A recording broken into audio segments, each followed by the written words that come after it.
Hi guys, this is Dr. Aeronautics, and today we are going to be flying an SR-71 Blackbird. Unfortunately, I messed up a little bit, and all of the audio is actually going to be post-commentary. But the SR-71 is the fastest jet in the world, and it is the highest flying sustained jet. And there you go. So the window scheme has changed to basic, so we know this is going to be a normal video. And later in here I describe some differences. But what I'm doing now is I'm putting down an axis. So in terms of airplane performance, you have two axes.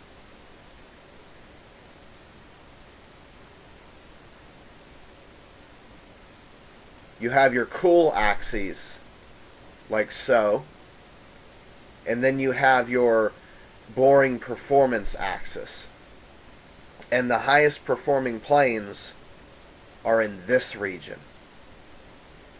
So when we were actually flying the F-104 Starfighter, we were up in there.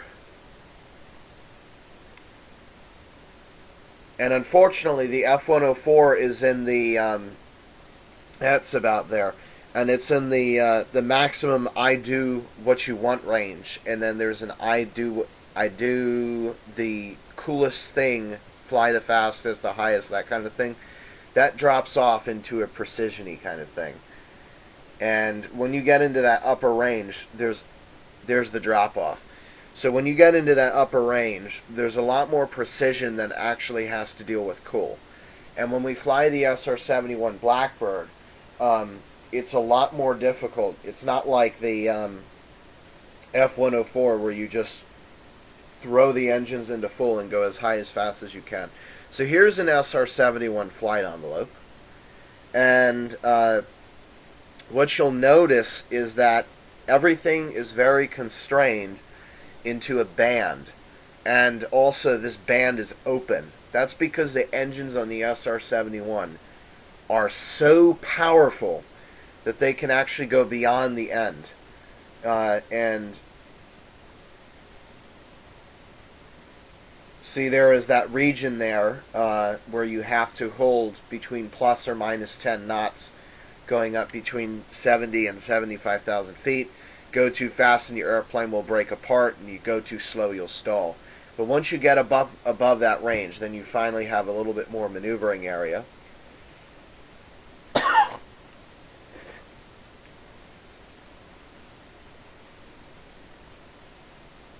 And you can see there are multiple speeds there for the SR-71.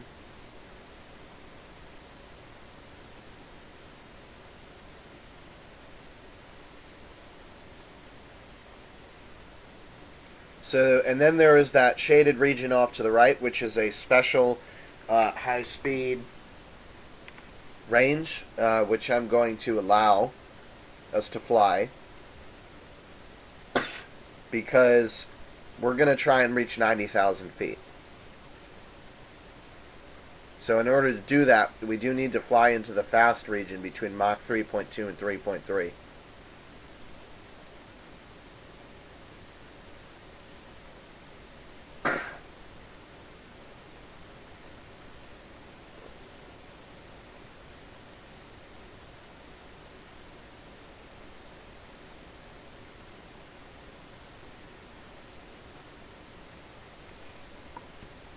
So, not exactly sure what I am trying to explain right now, other than maybe that I said it's open. So basically, what happens is the engines are so powerful. What happens is, yeah, I missed it. But what happens is your engine takes in air, and then this mixes with the fuel, and then it shoots it out as thrust so you can go faster. But then you get more air in, makes the engine burn hotter, which creates more thrust, which makes you go even faster. And then that repeats and repeats and repeats until your craft breaks apart, or in theory reaches infinity, but that never happens because it breaks apart. So we're going to take off, fly to 300 and then 350 knots equivalent, refuel at 35,000 feet, drop the nose, and then climb to around 82,000 feet in Mach 3, get through that range.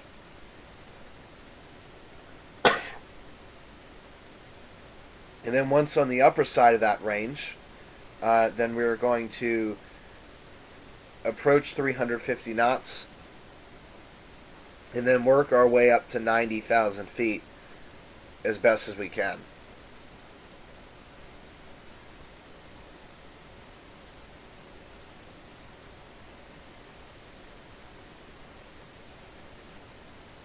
And again, we will be in that special range that says only authorized by commander. Okay, so sorry about that. I thought that I forgot that video was rather short. But here is the world's fastest jet airplane. And here is the cockpit of the world's fastest jet.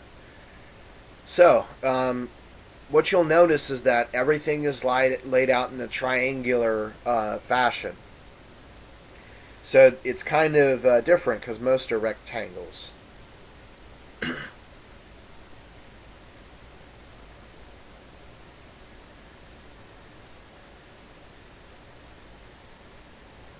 So then what I also wanted to mention is that there's also a cockpit for the reconnaissance officer. This is what it looks like. And I was mentioning in the video that the cockpit here is like the world's fastest and highest flying limousine. You see you got some nice windows. You could replace your reconnaissance equipment with a TV or a computer or something. And you have a mirror so you can look behind you. You also have gauges to figure out how fast you're going and status updates. Altimeter. Some information about the cameras, temperature indicators, speed. And you have the ability to eject, which is pretty cool. So yeah, I mean, retrofitted, this could be the world's fastest and highest flying limousine.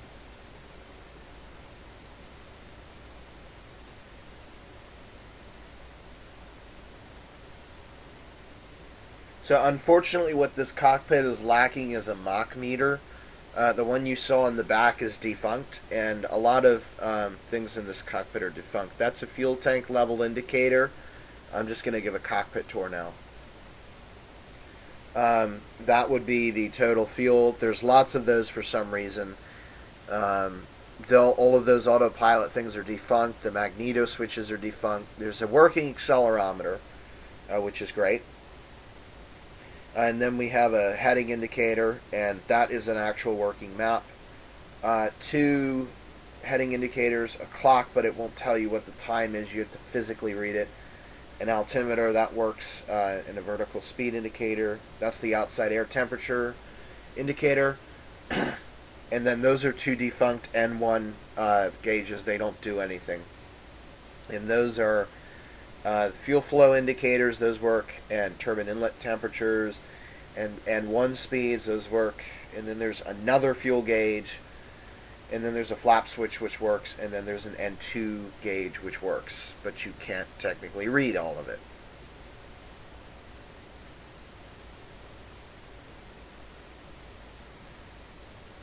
And then there is some oil gauges, and then we have a temperature gauge, which will give the temperature at the tip, which we have to watch. That has to be under, I think, 427 C. Outside air temperature and the deviation.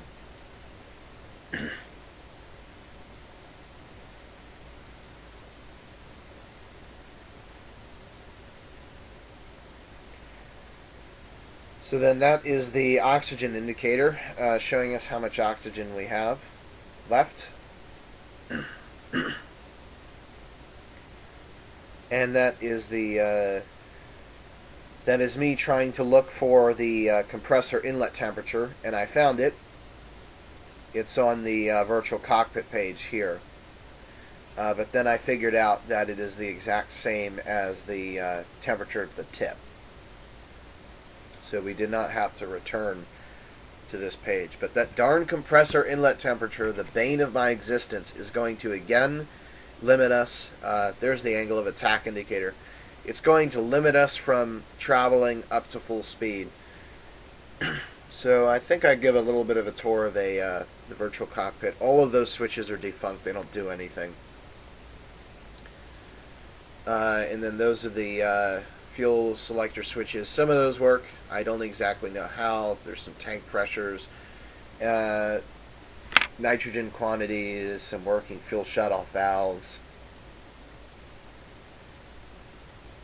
and then a throttle on that side. So yeah, not quite as detailed as the F-104 simulation.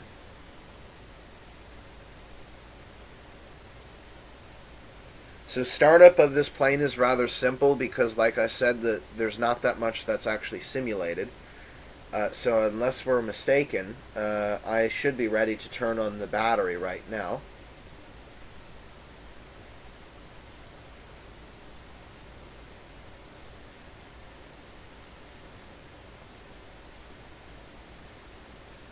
And I'm explaining about what we're going to do.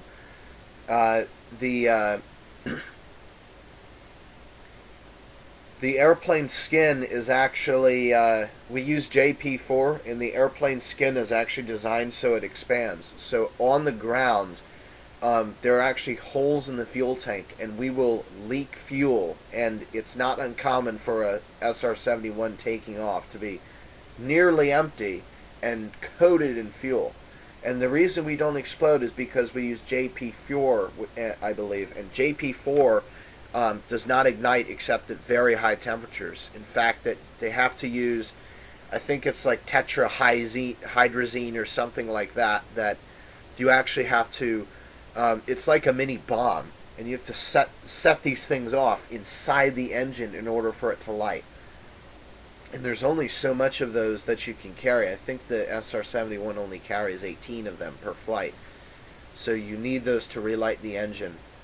And like I said, you can basically hold a match to JP4 and it won't ignite. It's that particular about the temperature that it ignites.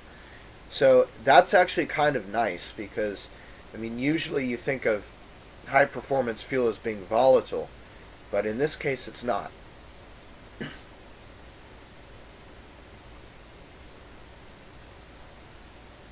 Okay, so there goes the battery. The battery is on, and now you can see that the map is visible. And now we're getting a oil temperature gauge reading now. And then I went ahead and turned the lights on.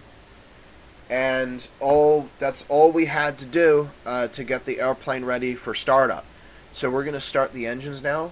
And the great thing about starting the engines is the noise. There's nothing like it, and frankly, it sounds like a drag racer. The way you can think... There it goes. Enjoy the sounds.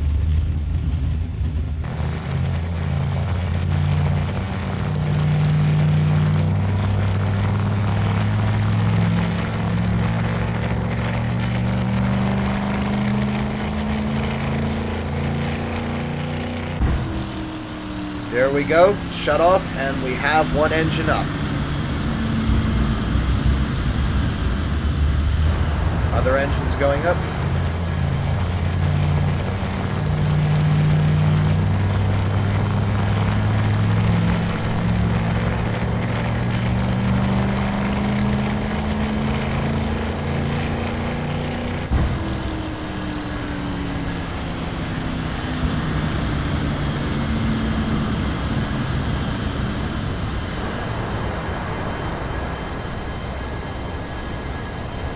Okay, so we have two normal working engines right now from the looks of things. As I was saying, it sounds like a drag racer a little bit, and the way you can think of it is that this airplane is so powerful that just starting the engines requires the power of a drag racer. Now that was the EPU, and that's now disconnected.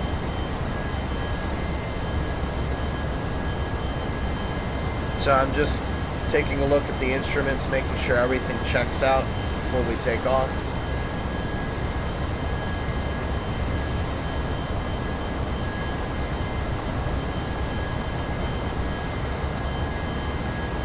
And somewhere in here I'm going to move the pitch trim up a little bit, but you won't see that because it's not, there's no gauge, because surprise, it's not simulated. And then I also move flaps to 33%. Somewhere in here.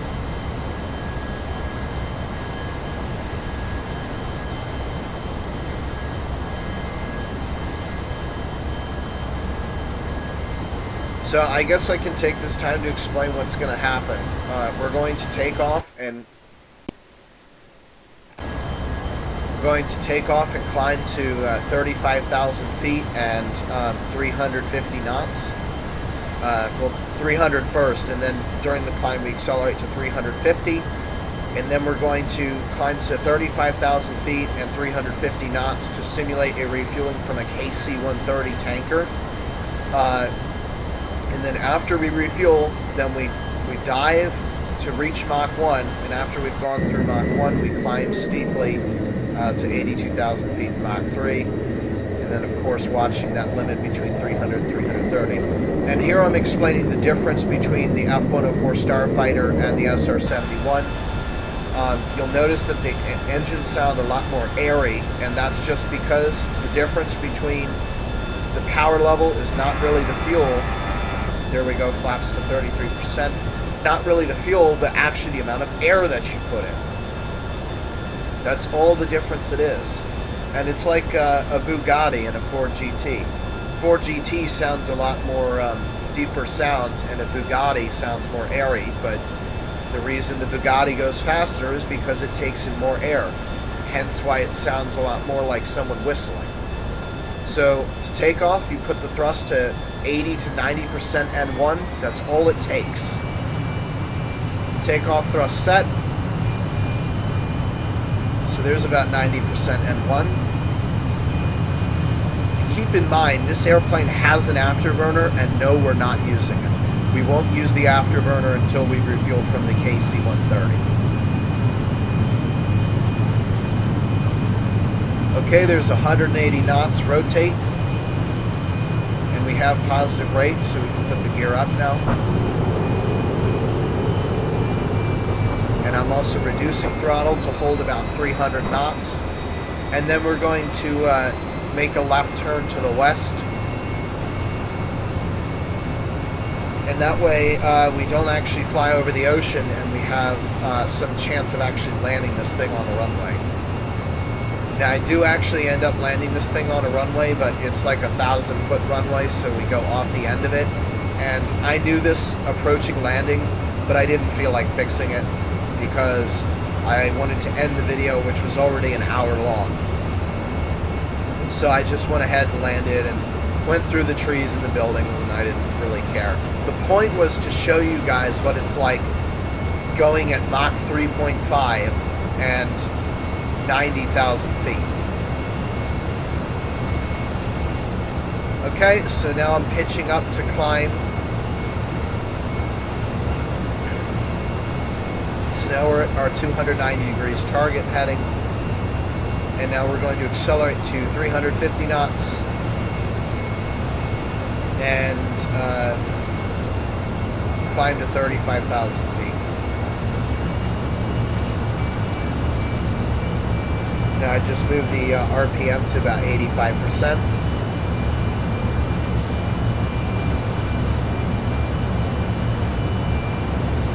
And even though it doesn't climb as steeply as the F-104 Starfighter, it's still a beautiful climb. It just goes right up through there. And you can see already, we're starting to come up on 400 knots already. So we actually do have to pitch up. Now keep in mind, when we went up with the F-104 Starfighter, we went full afterburner and full thrust. Should we do that here, we'd probably be able to go straight up vertically. However, you can't fly the Blackbird like that.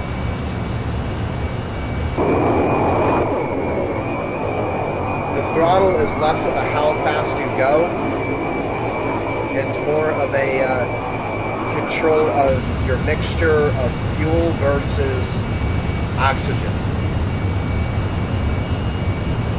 And you can see our temperature now is dropping quite substantially. Now we're at about 13,000 feet.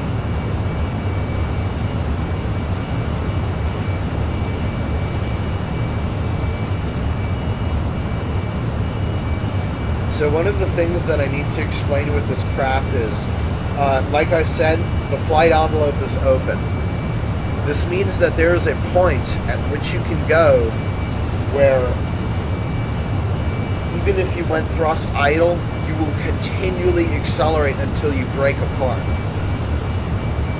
And this has happened to me several times when I've flown the SR-71. I've done a few flights in the past. There's actually only one time ever when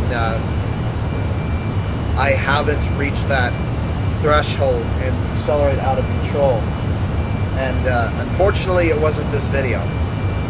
So what happens is you can go to flight idle and you can't deploy any speed brakes at Mach 3 because it will disintegrate the craft. But the engines are so powerful that you can go to flight idle and you will continually accelerate out of control. However, I did, in this episode, catch it just in time.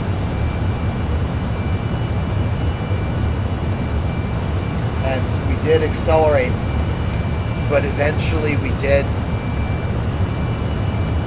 get control of our speed and it started to reduce. So the ground speed is now 400 knots.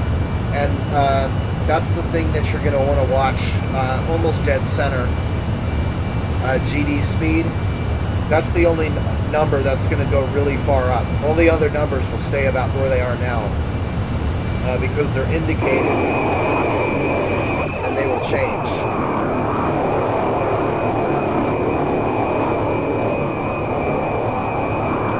So it's really weird how this plane works. Because it's a ramjet, it doesn't look like it's that powerful because we start leveling off at 60,000 feet. But then as we started to get into the ozone layer of the atmosphere, a magic thing happens with the scramjets. The cones pull back and the airplane all of a sudden, in a matter of seconds, accelerates and climbs from 60,000 feet to 80,000 feet very quickly.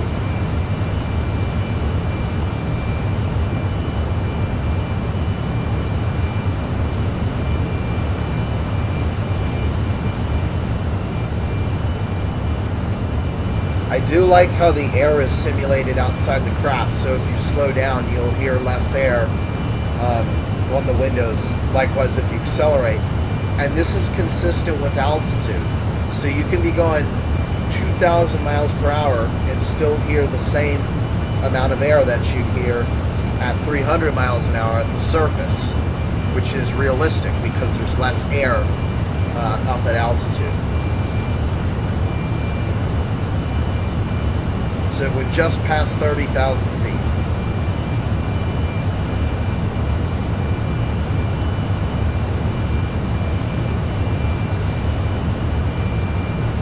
One thing to point out, the red altitude at the top would be visible to the pilot because the reconnaissance officer has a radio altimeter that he uses. So that would be visible. So the outside air temperature is now minus 47 C. It should bottom out at about minus 55 C. That's where it usually is in the tropopause before rebounding. And I have to mention that the day I recorded this video was actually the same day I tracked a balloon, a weather balloon, to 82,000 feet. It was actually a school balloon. And we didn't have our experiments on it, but we were still tracking it nonetheless. And it did get to 82,000 feet. Or no, it was 83,000 feet before popping and parachuting back down to Earth. So I thought it was really cool to be flying an airplane up into that region because I just tracked something up in there.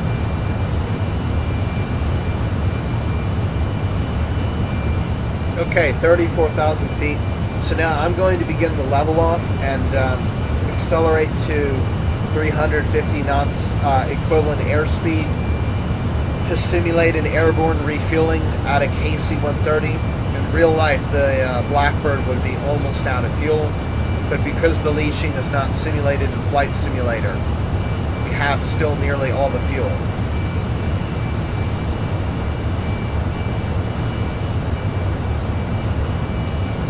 Who knows, maybe on the SR-72 they'll be able to figure out some way around that. And if you don't know what the SR-72 is, you should Google it. Okay, we're now in this video. Just give a quick double check to make sure we're recording. Good. Okay, so here we are at nearly 35,000 feet. Now at 340 knots indicated. And I'm just going to ease up to 35,000 and 350 knots.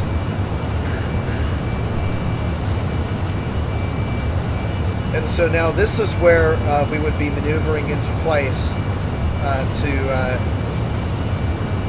get the port connected with our craft so that we can begin airborne refueling. And airborne refueling is not simulated in Flight Simulator, so we have to cheat using the dialogue here. And we're going to do change fuel, 100%, 100%, and 100%. That wasn't really necessary, but to simulate it, we're going to do it. Okay, so we're fully refueled now. So now what we're going to do is drop away from the fuel tanker, put the throttles up to full military, and accelerate to Mach 1. Once we hit Mach 1 in 400 knots indicated, then we're going to pitch up and quickly accelerate to 82,000 feet in Mach 3. And then follow up the 400 knot curve all the way up to that point. So now we're diving.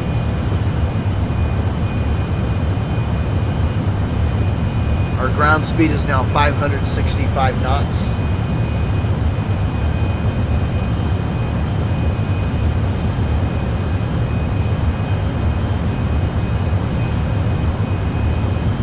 And we're now through Mach 1, so I'm beginning the pitch up now.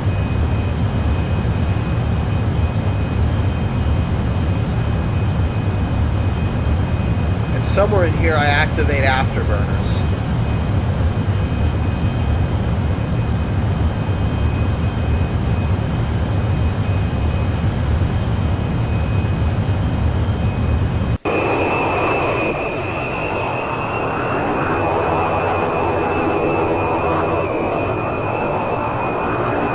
So this is where things go from being a normal airplane to a crazy, overpowered, limitless supercraft.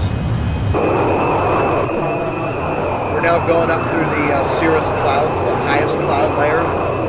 By the time we level off, we'll be nearly 3 times the height of this cloud layer.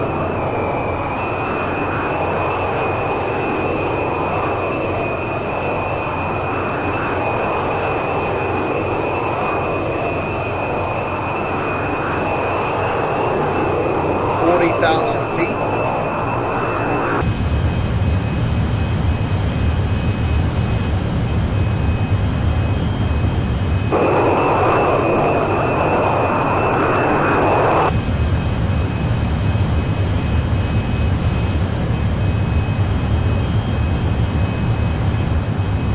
And thanks to the fact that we have no procedures, I forgot at 42,000 feet that the flaps are still open at 33%. So somewhere in here I realized that and retract the flaps. Of course, in real life I would have noticed by now. Also notice that temperature of the tip is now warming up. They're minus values, but it's now at minus 37, and it's going to continue heating up.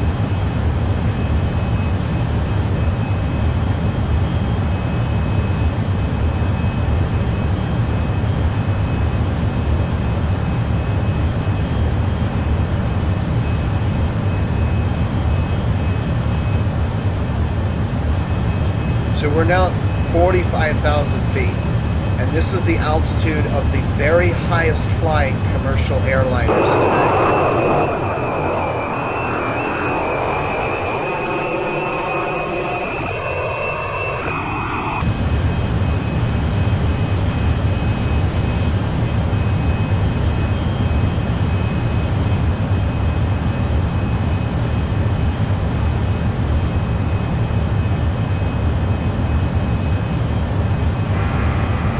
Okay, so there go the flaps. That's going to help us gain a little bit more speed.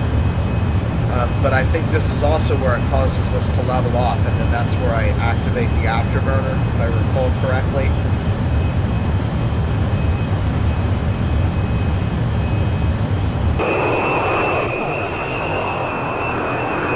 Ground speed is now 940 knots.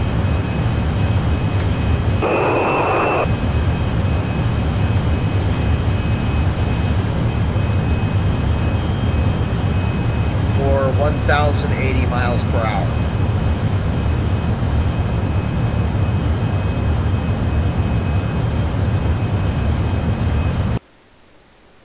And that's a view from the ground. Of course, zoomed.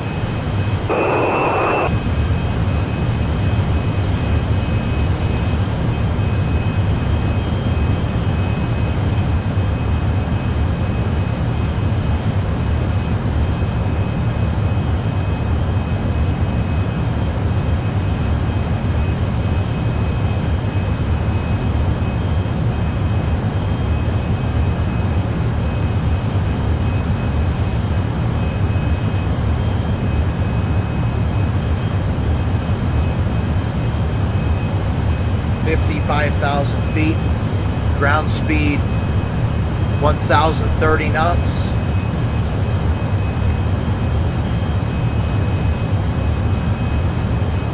Or 1,185 miles per hour.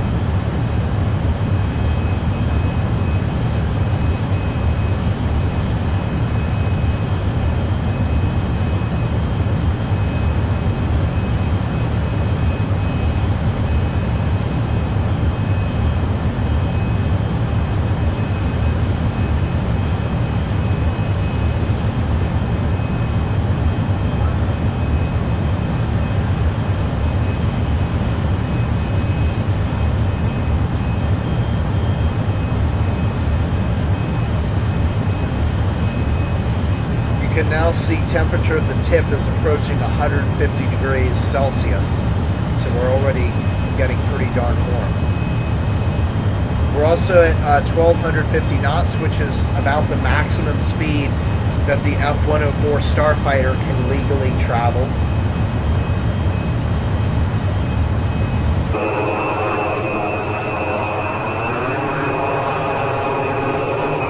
You hear the engines when we get back inside. They've gotten a lot more noisy, and that's because the scramjet side of them is starting to take off, and you can see now we're climbing like crazy up through 60,000 feet.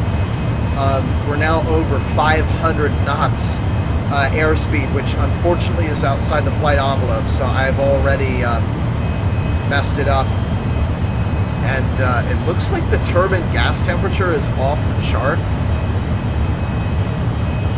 Yeah, it is, and that's because we were going way too fast. So there you go. If you aren't careful of your speed, just like that, you can. That may have been afterburner. If you're not careful of your speed, just like that, you can be catapulted right outside the flight envelope and be in trouble. But now we're already at 66,000 feet, and like I said, we're going to climb really, really, really fast to 80,000 feet. I'm just stabilizing my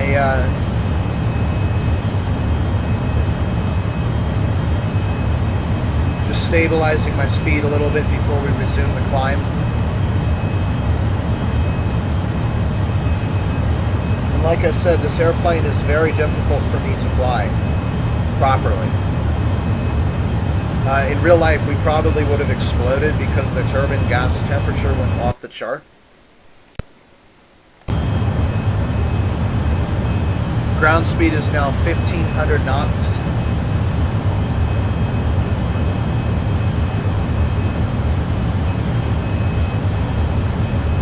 Or about 1,700 miles per hour. We're now through 70,000 feet, so I am now slowing to 430 knots.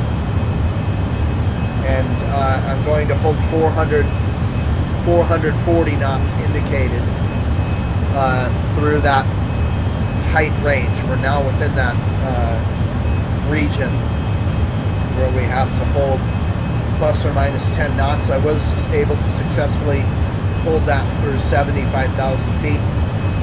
So we have to hold that between 70 and 75,000 feet. Meanwhile, temperature at the tip is now approaching 400 Fahrenheit. There it is, 400 degrees. And if it was 427, we'd now be over it. And like I said, there's a point where you get to where the engines just draw and draw and draw. And we're now over 2,100 ground speed, and unfortunately, this is where things got out of control for me. I realized we were over speed, so I tried pitching up, and quickly 83, 84, 85,000 feet. So then I tried going out of afterburner, and then I actually tried going thrust idle. And by this time, we were already going so fast that 93,000 feet, I already, against my will, did a zoom climb to over 100,000 feet, which we're in the midst of now.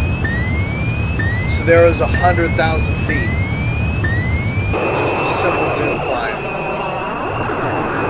There's 102,000 feet, and keep in mind this is thrust idle, and we are still climbing and basically holding speed. There we go. We just topped. So nearly 103,000 feet, just like that. Like I said, this airplane it can be a runaway because the flight envelope is open. So we can just accelerate, accelerate, accelerate, and the only thing we can do is go to thrust idle and hold our airspeed and hope that we slow down. Because unfortunately, there's just no way that we can throw something out. I mean, our ground speed is 2,600 knots, or in miles per hour, that's 3,000 miles per hour. And I think that is nearly Mach 4. So we would have exploded in real life, unfortunately. Look at that. Temperature at the tip is 700 degrees centigrade. Yeah, we would have exploded for sure. But like I said, this airplane is so hard to fly. In fact, a brochure that I said, a brochure that I found on the SR-71 Blackbird, they said the airplane had been flown up to 100,000 feet only one time, and they said, I think they said it is now known the jet can fly at least 100,000 feet because of that ability. And the ceiling is actually a function of temperature versus speed. Can we hold a slow enough speed that the engines won't go out of control and the temperature skyrocket? And the answer is it's about 101,000 feet. But this airplane is so hard to fly. I think I read only 12 people have ever qualified to fly this plane. It is so difficult. So that just gives you an idea. It's like astronaut level precision. There we go. We finally got the speed under control. And I'd estimate that we're probably somewhere in Indiana right now. But we're now holding 88,000 feet in a controlled fashion. And at some point, I go back to thrust idle. I did go back up to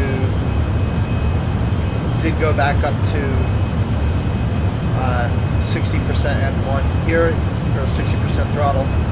That was the view from the reconnaissance officer place.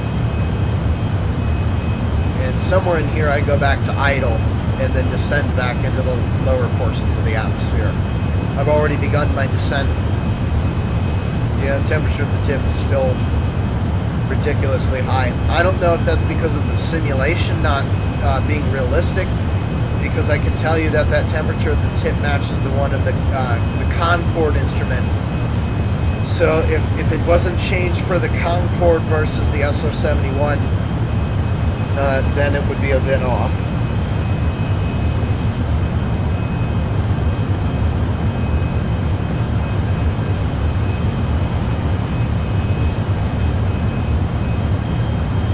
So there's 80,000 feet. We're now below 80,000.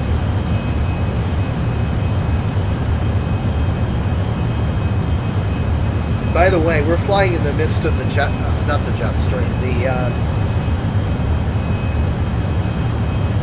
ozone layer. The ozone layer covers the lower half of the stratosphere from about 60,000 to 100,000 feet. And we just about hit the top of that, and we made it halfway through the stratosphere. Frankly, if this airplane was somehow able to be space-worthy, we could probably do a zoom climb to 200,000 feet, no joke. So finally, we're beginning a re-entry, and when this happens, our altitude means that the air is much, much thicker, and we begin to decelerate, and the N1 percentage is finally slowed down. I believe we're at thrust idle, and we're still at 95% N1 because there's no air to control the speed. But it's finally starting to decelerate as we begin re-entering.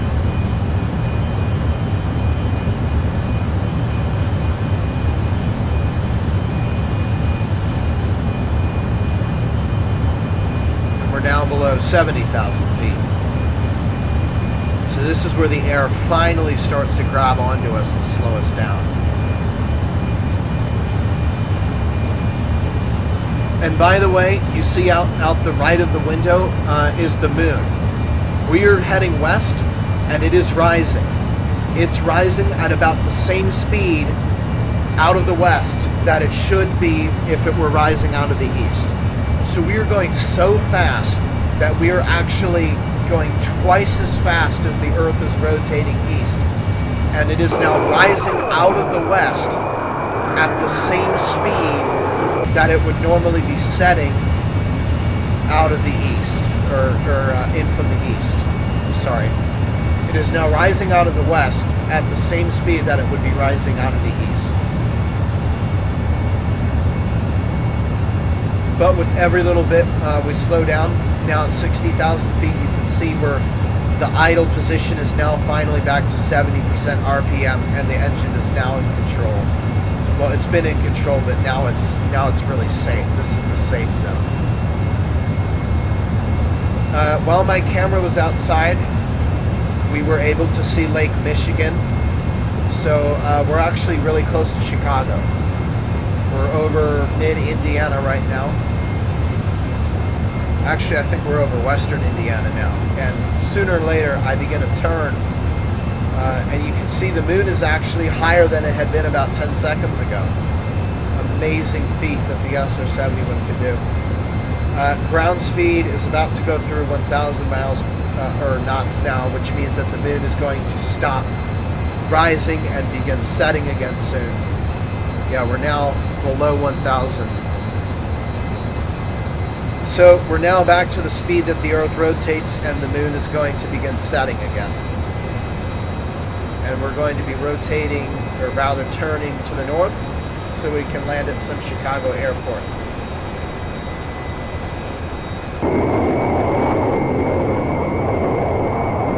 So we're now out of that region where the scramjets can really provide us power. As you can see, the RPM continues to drop even though we're in thrust idle. And now you can see the moon is finally setting.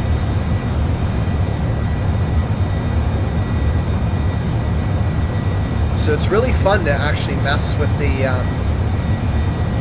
moon like that. If you actually look at the G accelerometer, we've only pulled between like 2.9 and 0 Gs, which is actually pretty good. That's well within the SR-71's flight envelope. So we've handled just fine.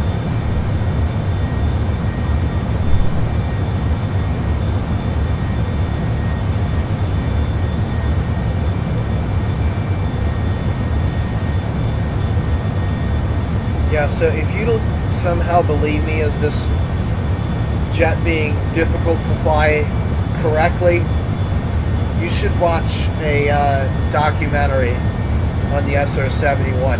There's plenty of them online that you can see.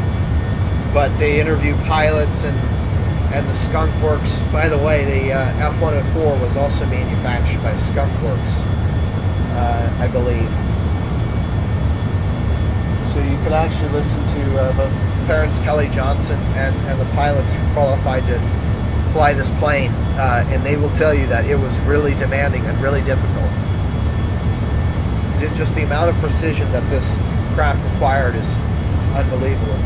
And I'm pointing out that the sky looked, I believe I said the sky looked beautiful out, the reconnaissance officer place, and we're only at 40,000 feet. So it's really nice the range of colors you get from the sky. So the RPM has finally dropped so low, I'm beginning to throttle up. We're now heading towards Chicago.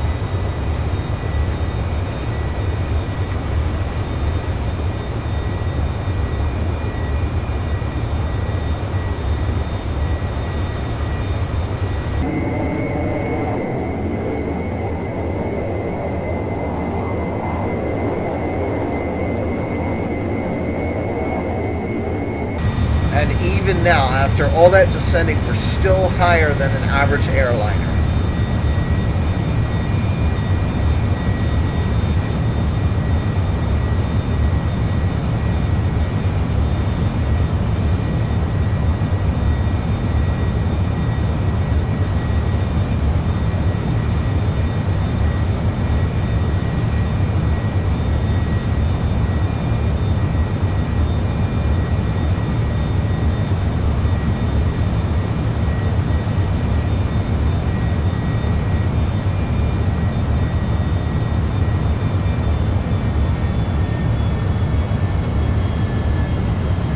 Now I'm beginning a quicker descent. You can see now the temperature at the tip is now negative again. It's finally cooled off.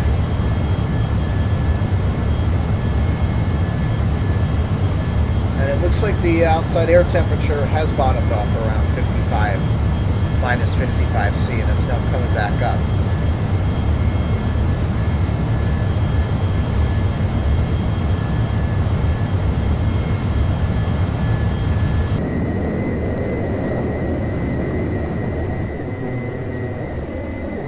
So somewhere in here I start using the speed brakes, and the speed brakes are incredible.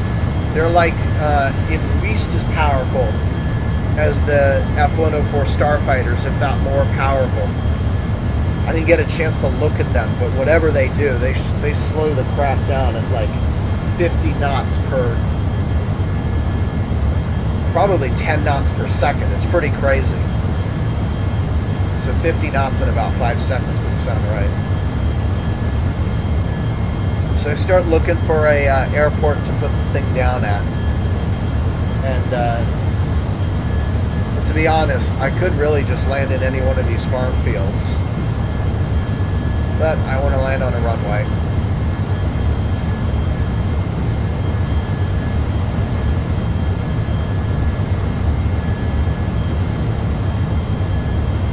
So, as I was saying earlier,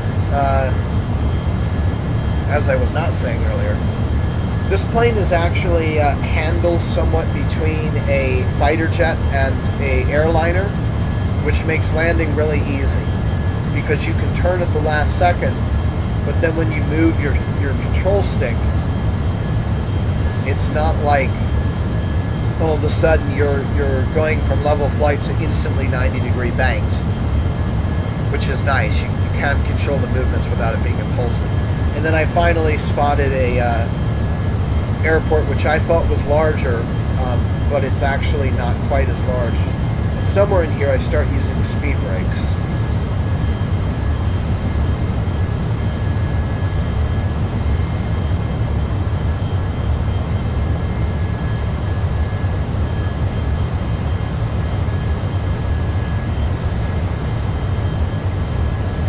So I'm now in idle, of course.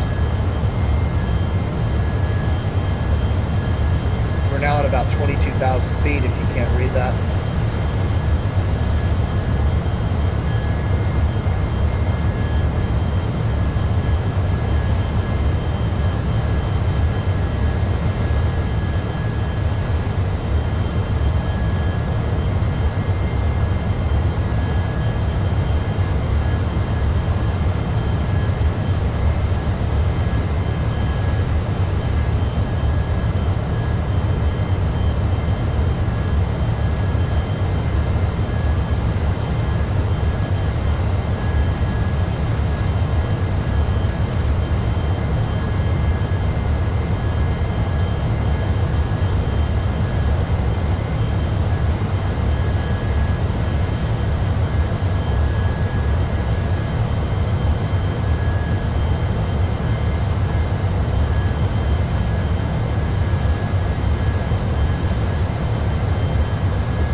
Okay, so now I'm putting down flaps 1, notch 1.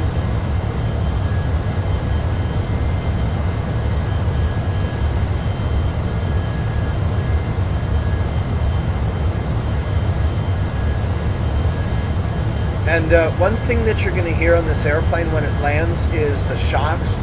The shocks are really noisy. I actually made a really good touchdown, but nonetheless, you still hear the shocks. They are really noisy, and it sounds like we crashed, but not really. I checked the vertical speed. We made a perfect landing. Okay, so flaps to notch 2. So I had been using the speed brakes, but I haven't been able to tell yet for some reason. I guess I must have been balancing airspeed and altitude very well. Yeah, so I'm going to use them at least one more time when I make this turn here. So there we go. Like I said, turn at the last second. Up, there's the speed brakes for sure. Look at how quickly that decelerates.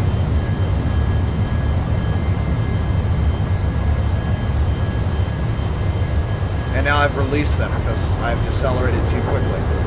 Gears going down. Gotta love the speed brakes.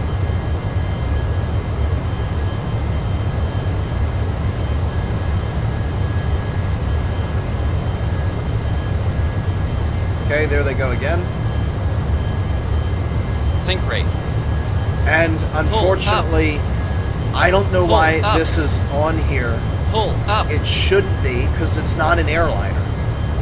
Pull up. And then this is when I realized, wait a minute, this probably is a really small runway.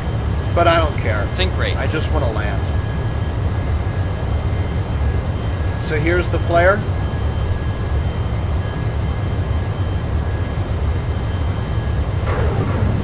And there's touchdown. And now we would deploy a parachute, but unfortunately this model does not simulate a parachute, and that's why we have to run through here So then I have some fun trying to go between the trees and the houses. Yeah, and like I said, the shocks are incredibly noisy. So aside from that, this is aside from going off a short runway, which I could have fixed it if I wanted to, but like I was saying, I just wanted to end the video because I didn't want it to be too long.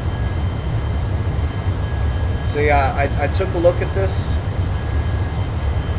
and it does look like a very short runway, maybe only 1,000 feet or so. But that's just fine. So like I said, there's not much to actually simulate, so all I have to do is pretty much just shut the engines down, turn the lights off, and turn the battery off.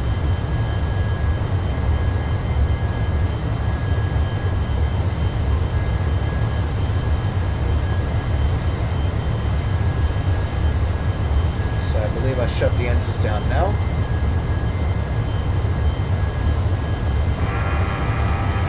After, of course, returning the flaps.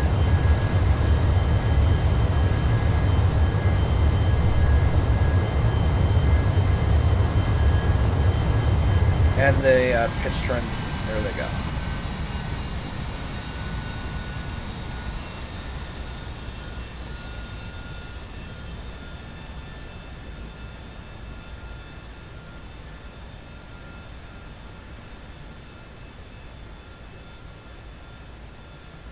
Okay, so I hope you guys enjoyed this flight. I certainly did.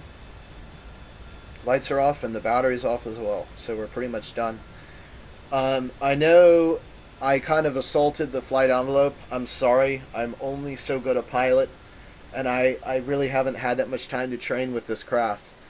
But anyway, stay tuned, because the next episode we're going to build the Space Center in Norsden Neso, and then our very first launches will be taking place. In fact, our very, very first launch will take place that episode. Of course, it'll be unmanned, and it'll be a small rocket, but it'll actually be a legitimate rocket that could go into space. So this has been Dr. Aeronautics, and I will see you guys next time. Bye.